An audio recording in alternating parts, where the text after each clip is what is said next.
Hai friends, semoga semuanya selalu dalam keadaan baik dalam perlindungan Tuhan. Seringkali kita mendengar mujizat terjadi di mana-mana. Itu pun puji Tuhan, aku alami. Terima kasih sekali kepada kedua orang tuaku yang telah mewariskan iman.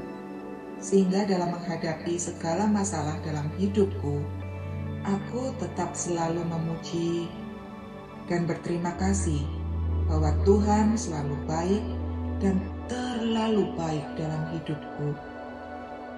Di tahun 2013, dalam keadaan muka yang miring, mata nggak bisa kedip, nggak bisa bilang huruf B dan P, harus minum pakai sedotan, muka sebelah kananku sakit kalau nggak dipijitin suami karena nggak bisa gerak, nggak bisa tersenyum, nggak bisa bicara jelas karena lemahnya saraf mukaku sebelah kanan yang terkena Bell's palsy. Aku tetap bisa bersyukur dan berterima kasih karena sekalipun sakit, saya masih bisa minum steroid untuk memperkuat saraf muka saya karena saya nggak lagi hamil. Terima kasih Tuhan, saya dilahirkan sebagai perempuan. Jadi meskipun muka miring, alis masih bisa saya make upin. Jadi nggak parah-parah amat gitu loh ya.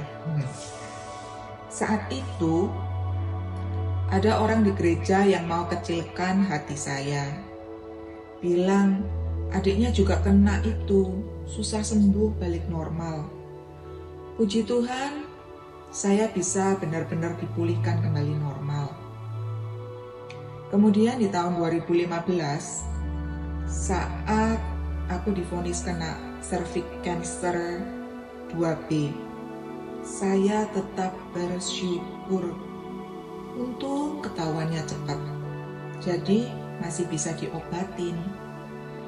Selama jalanin proses 6 kali kemo, 25 kali radiasi, dan 4 kali brachytherapy, saya terus perkatakan, terima kasih Tuhan. Di dalam kelemahanku, kuasa-Mu nyata sempurna. Sampai selesai segala treatment itu, saya masih bisa nyetir mobil. Benar-benar rasanya mustahil ya kalau saya pikir balik. Tapi waktu itu, bisa saya jalanin semuanya itu, kalau bukan karena kekuatan dari Tuhan, nggak mungkin rasanya. Karena waktu itu, suami juga harus kerja dan urus anak saya yang masih umur 13 tahun. Hanya 2 minggu terakhir treatment, yang saat itu suami saya bisa temenin saya. Karena waktu itu bisa ambil cuti, yang awalnya kita plan untuk ajak liburan orang tua. Tapi rencana berubah. Dan saya sangat bersyukur Tuhan itu baik sekali sama saya. Sekalipun mama saya meninggal di hari terakhir saya kemo, dan saya tidak pernah cerita kalau saya terkena kanker pada orang tua.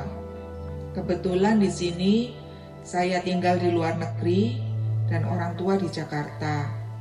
Jadi waktu itu saya pikir saya akan cerita kebaikan Tuhan kalau saya sudah selesai treatmentnya. Jadi sampai mama pulang ke rumah papa, mama tidak tahu kalau saya sempat sakit. Yang saya terkagum-kagum dan terheran-heran pada kebaikan Tuhan itu, saya sekarang dibuka lagi pikirannya. Betapa baiknya suami saya yang sudah Tuhan berikan sebagai pasangan hidup saya. Tuhan puji suami saya dengan segala penyakit istrinya, dan suami saya melalui proses pengujian Tuhan keluar sebagai pemenang, yang benar-benar memenangkan hati saya. Makin cinta dan sayang saya sama suami. Terima kasih ya suamiku.